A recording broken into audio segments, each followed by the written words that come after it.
kulanti waxaan wanaagsan halkani waa wacaal TV diyaatay markii ugu horeysay soo boqoto please subscribe inoo saar oo gambalka furo si ay ku soo gaaraan warbixinadii ugu dambeeyay aynu soo galino maanta waxaanu ka hadlaynaa aktarada caanka ah ee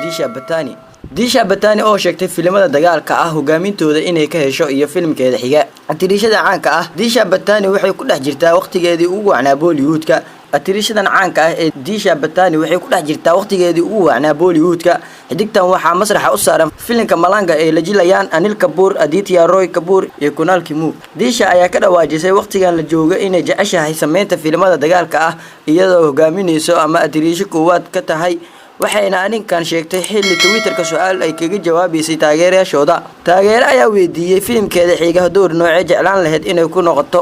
ama fariin ahaan waxayna ugu jawaabtay sida tan waxaan jeclaan lahaa filim dagaal ah oo dhameystiran waana rajaynayaa maalin in aan hogaamin doono film action ah iyadoo hadalkeeda sii wadata waxay tiri waxaan jeclahay doorar igu cusub inaan sameeyo marka waan xiiseeyaa doorarka kala duwan sameeyntooda Disha waxaa lagu xamanayaa in ay tiriisho ka noqonayso AK Villain 2 oo dagaal ah misane ay ku xifaatami doonaan John Abraham iyo Aditya Roy Kapoor halka warbixintani kala socoteen waa wacaal TV hadii aad tahay markii ugu horeysay soo boqotaan please subscribe inoo saar oo gambalka furo si ay ku soo gaaraan warbixinada ugu dambeeyay aynu soo galino